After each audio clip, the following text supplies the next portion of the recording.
안녕하세요. 저는 올해 65이 된 김씨라고 하겠어요. 오늘 제가 여러분께 들려드릴 이야기는 제 남편과 함께 꿈꾸던 시골살이가 어떻게 악몽이 되었다. 서서히 희망을 찾아가는 과정인지에 대한 이야기예요.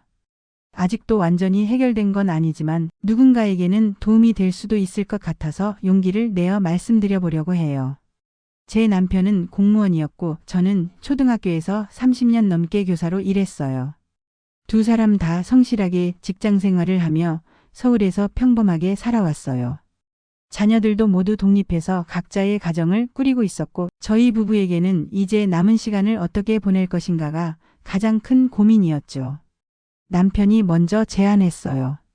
여보, 우리 시골에서 살아보면 어떨까?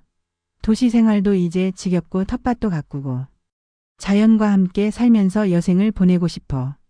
처음에는 막연했지만 생각해보니 저도 어릴 때 할머니 댁에서 보낸 여름방학이 가장 행복했던 기억이었어요. 텃밭에서 키운 채소로 만든 음식, 별이 쏟아지는 밤하늘, 새벽에 들리는 닭 우는 소리. 그런 평온한 삶이 간절했어요. 은퇴를 앞두고 1년 정도 준비했어요. 여러 지역을 둘러보며 마음에 드는 곳을 찾았는데 경기도 한 농촌 지역이 딱 저희가 원하던 조건이었어요. 서울에서 차로 2시간 정도 거리라 아이들이 가끔 오기에도 적당했고 땅값도 적당했죠. 무엇보다 산과 계곡이 가까워서 공기가 정말 맑았어요. 부동산을 통해 농지 겸 주택을 구입하는 계약을 진행했어요. 500평 정도의 땅에 30평짜리 단층 주택이 있는 곳이었는데 집은 좀 오래되었지만 수리하면 충분히 살만했어요.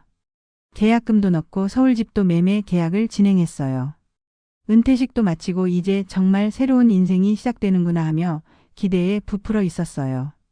이사 한 달 전쯤부터 본격적으로 그 동네에 대해 알아보기 시작했어요.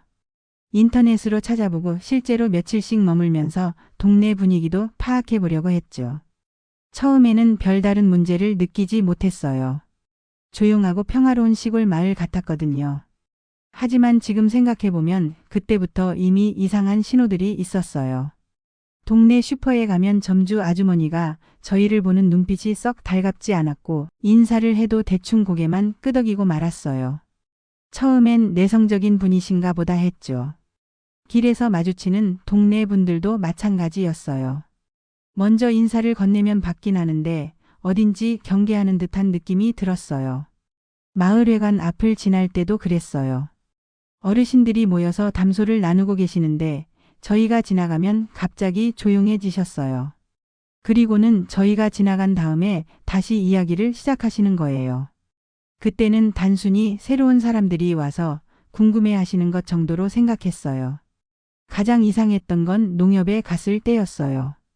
농사에 필요한 여러 가지를 문의하려고 갔는데 직원분이 아직 농지 소유권 이전이 완료되지 않았으니까 다음에 오세요라고 하시는 거예요. 하지만 저희는 이미 모든 서류를 완료했었거든요. 뭔가 이상하다 싶어서 다시 물어보니 그제야 그러시군요 하면서 업무를 봐주시더라고요.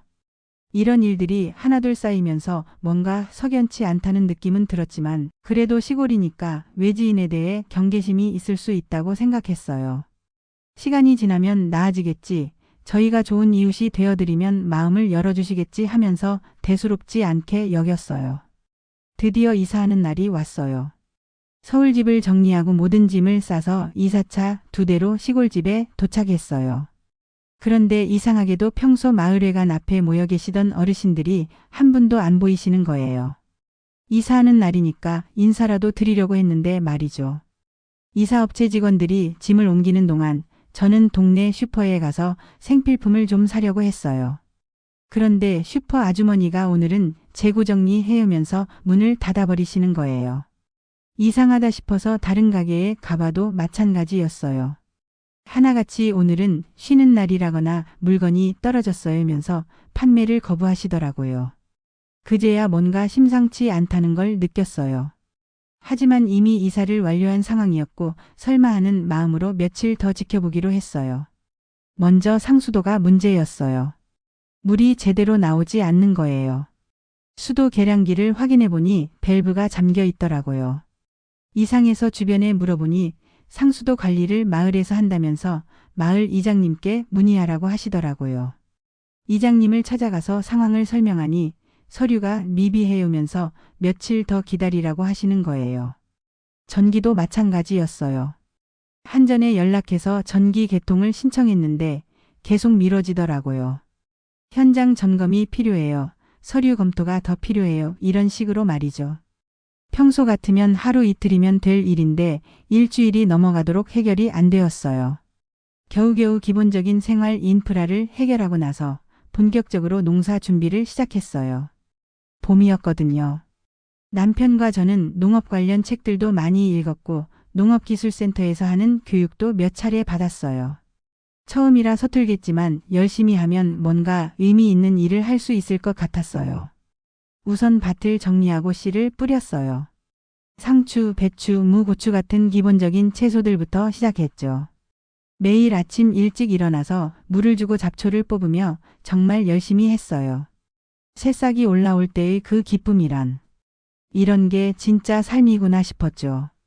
그런데 이상한 일이 생기기 시작했어요. 어느 날 아침에 나가보니 모종들이 뽑혀 있는 거예요. 처음에는 멧돼지나 고라니가 했나 싶었어요.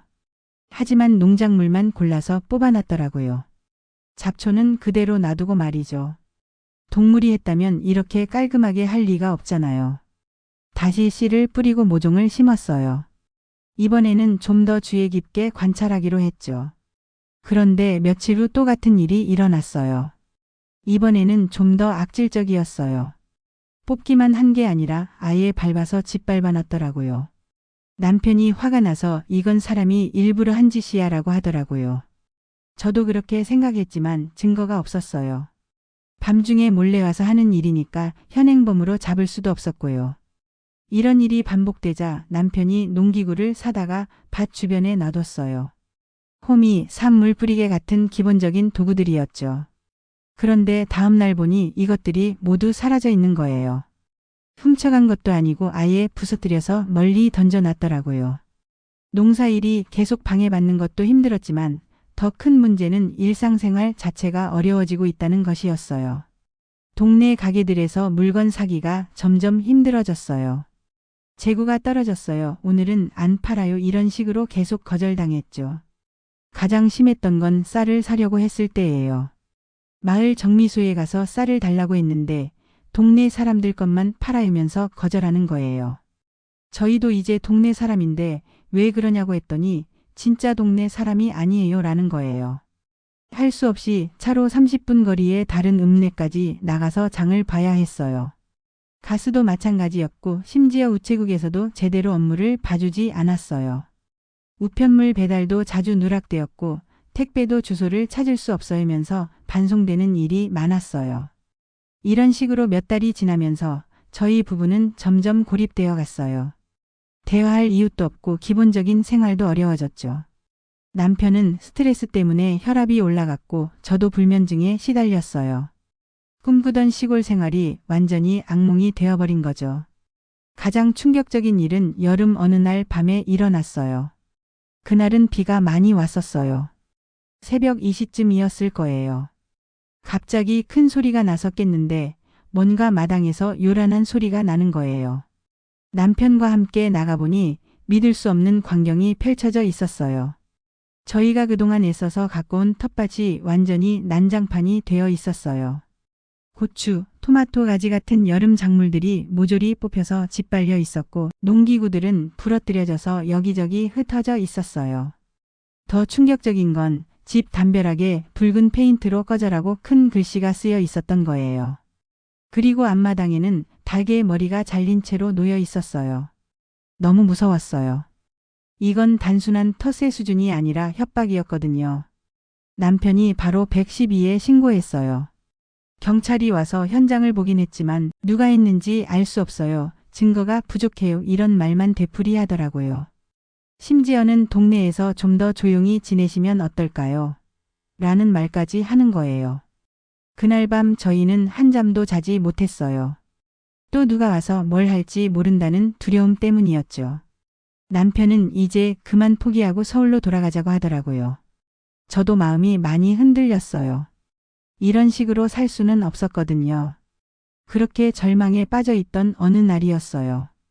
포기하고 짐을 싸서 돌아갈 준비를 하고 있는데 갑자기 대문 앞에서 누가 안녕하세요 하고 인사를 하는 거예요. 나가보니 30대 중반 정도 되어 보이는 젊은 남자분이 서 계시더라고요. 저는 이 동네에서 태어나서 자란 사람인데 서울에서 직장 다니다가 최근에 고향으로 내려온 김 씨라고 해요. 어르신들이 겪고 계시는 일에 대해서 알고 있어요. 이렇게 말씀하시는 거예요. 하지만 그분이 하시는 말을 들어보니 진심이 느껴졌어요. 사실 이 동네 어르신들이 외지인을 싫어하시는 이유가 따로 있어요. 몇 년 전에 서울에서 내려온 어떤 사람들이 사기를 쳐서 동네 사람들이 큰 피해를 봤거든요. 그 일 때문에 외지인들에 대한 경계심이 너무 커진 거예요. 그제야 상황이 좀 이해가 되었어요. 물론 그렇다고 해서 저희가 당한 일들이 정당화될 수는 없지만 최소한 이유는 알 수 있었던 거죠. 하지만 어르신들이 하신 일은 잘못된 거예요. 아무리 그런 일이 있었다고 해도 죄 없는 분들께 이렇게 할 수는 없는 거잖아요. 제가 나서서 중간에서 이야기를 해볼게요. 그분이 약속하신 대로 며칠 후 마을 이장님이 저희 집으로 찾아오셨어요. 처음에는 어색했지만 이장님이 먼저 사과하시더라고요. 죄송해요. 저희가 너무 심하게 했네요. 사실 몇 년 전에 사기당한 일 때문에 외지분들을 좋지 않게 봤는데 그렇다고 어르신들께 이런 식으로 할 수는 없는 일이었어요. 이장님 말씀으로는 처음에 저희가 이사 온다고 했을 때 마을 사람들이 모여서 회의를 했다고 해요. 그때 또 사기꾼들이 온 게 아니냐, 미리 쫓아내야 해요 이런 이야기가 나왔다는 거예요. 그래서 계획적으로 저희를 괴롭힌 것이었어요. 하지만 젊은 사람이 와서 어르신들이 진짜 농사짓고 정착하려는 분들이라고 하니까 우리가 잘못 생각했다는 걸 알게 됐어요. 앞으로는 이런 일이 없도록 하겠어요. 이장님이 가신 후 며칠 지나서 동네 슈퍼 아주머니가 저희 집에 찾아오셨어요. 손에 여러 가지 반찬을 들고 말이에요. 그동안 죄송했어요. 저희가 너무했네요. 이거 제가 만든 건데 드셔보세요. 하시면서 정말 미안해 하시더라고요. 김치, 나물, 된장찌개까지 정성스럽게 만들어 오신 거였어요. 그 이후로 조금씩 상황이 나아지기 시작했어요. 완전히 달라진 건 아니지만 적어도 생활하는 데는 문제가 없을 정도가 되었어요. 먼저 도와준 젊은 분이 농사일도 가르쳐 주셨어요. 이 지역 토질에는 어떤 작물이 좋아요, 언제 심어야 해요. 이런 것들을 알려주시면서 직접 농기구도 빌려주셨어요. 덕분에 늦었지만 가을 농사는 제대로 할 수 있었어요. 동네 가게들도 이제는 정상적으로 물건을 팔아요. 슈퍼 아주머니는 오히려 저희가 가면 더 친절하게 해주세요. 하지만 아직도 모든 사람들이 마음을 연 건 아니에요. 여전히 저희를 쳐다보지도 않는 분들이 있고 인사를 해도 대충 받고 마는 분들도 계세요. 특히 나이가 많으신 어르신들 중에는 아직도 의심의 눈초리로 보시는 분들이 있어요. 마을 모임 같은 것도 아직은 초대받지 못해요. 마을회관에서 하는 행사가 있어도 저희는 소외되는 경우가 많아요. 물론 예전처럼 노골적으로 배척하지는 않지만 완전히 받아들여진 건 아니라는 걸 느껴요. 지금 이 시점에서 돌이켜보면 완전히 성공한 이주라고는 할 수 없어요. 여전히 완전한 마을 사람이 되지는 못했고 때때로 외로움도 느껴요. 서울에 있는 자식들이 그냥 올라와서 살아요고 할 때면 마음이 흔들리기도 해요. 하지만 완전히 포기하지는 않으려고 해요. 왜냐하면 조금씩이나마 변화가 느껴지기 때문이에요. 얼마 전에는 정말 깜짝 놀랄 일이 있었어요. 제가 감기에 걸려서 며칠 동안 밖에 나오지 못했는데 슈퍼 아주머니가 집까지 찾아와서 어디 아프세요? 약국에서 감기약 사다 드릴까요? 하고 걱정해 주시는 거예요. 몇 달 전만 해도 저희를 못 본 채 하던 분이 말이에요. 최근에는 옆집 할머니께서 김장김치를 좀 나누어 주셨어요. 혹시 김장 담글 줄 아세요? 하고 물어보시면서 말이에요. 저도 네, 서울에서도 매년 담갔어요 하고 대답했더니 그럼 내년에는 같이 해봐요 하시더라고요. 정말 기뻤어요. 이런 작은 변화들이 저에게는 큰 희망이거든요. 농사 쪽에서도 조금씩 인정받고 있는 것 같아요. 올해 키운 고구마가 정말 잘 되었는데 그걸 본 동네 분이 어디서 종자를 구하셨어요. 정말 잘 키우셨네요 하고 칭찬해 주시더라고요. 이런 경험을 겪으면서 많은 걸 배웠어요. 가장 중요한 건 시골 이주가 단순히 집만 옮기는 게 아니라는 점이에요. 그 지역의 역사, 문화, 인간관계를 이해하고 받아들이는 과정이 필요해요. 저희가 처음에 실수한 건 너무 성급하게 접근한 것 같아요. 이사 오기 전에 그 동네에 대해 더 자세히 알아봤어야 했어요. 동네 사람들과 미리 인사도 나누고 어떤 일들이 있었는지도 파악했어야 했죠. 또 중요한 건 혼자서는 한계가 있다는 점이에요. 저희에게 도움을 준 젊은 분 같은 중재자가 없었다면 아마 정말 포기하고 떠났을 거예요. 시골 이주를 생각하시는 분들은 미리 그런 연결고리를 만들어 두시는 게 좋을 것 같아요. 인내심도 정말 중요해요. 저희는 몇 달 만에 결과를 보려고 했는데 실제로는 몇 년이 걸릴 수도 있는 일이었어요. 특히 나이 많은 어르신들의 마음을 바꾸는 건 정말 오랜 시간이 필요한 것 같아요. 그리고 무엇보다 진심이 중요한 것 같아요. 저희가 정말 이 동네에 정착해서 좋은 이웃이 되고 싶다는 마음을 꾸준히 보여드린 것이 조금씩 통한 것 같아요. 지금도 저희의 시골살이는 진행형이에요. 완전히 성공했다고 할 수는 없지만 그렇다고 실패했다고도 할 수 없어요. 매일매일이 작은 도전이고 작은 성취이기도 해요. 어제는 동네 할아버지 한 분이 저희 밭 앞을 지나가시다가 토마토가 참 잘 됐네요 하고 말씀해 주셨어요. 작은 일이지만 저에게는 정말 큰 기쁨이었어요. 이런 작은 변화들이 쌓여서 언젠가는 진짜 동네 사람이 될 수 있을 거라고 믿어요. 남편과 저는 이제 조급해하지 않기로 했어요. 몇 년이 걸리든 몇십 년이 걸리든 천천히 이 동네의 일원이 되어가겠다고 다짐했어요. 물론 때로는 서울로 돌아가고 싶은 마음도 들지만 그럴 때마다 서로 격려하면서 버티고 있어요. 봄이 되면 올해보다 더 큰 텃밭을 만들 계획이에요. 그리고 동네 분들께 저희가 기른 채소도 나누어 드리고 싶어요. 작은 선물이지만 마음을 전하는 방법이 될 수 있을 것 같아요. 혹시 저처럼 시골 이주를 꿈꾸시는 분들이 계신다면 충분히 준비하고 오시라고 말씀드리고 싶어요. 그리고 어려운 일이 생겨도 너무 쉽게 포기하지 마세요. 시간은 걸리지만 진심은 통한다는 걸 저희 경험으로 알 수 있었거든요. 아직도 갈 길은 멀지만 저는 이 길을 계속 걸어가려고 해요.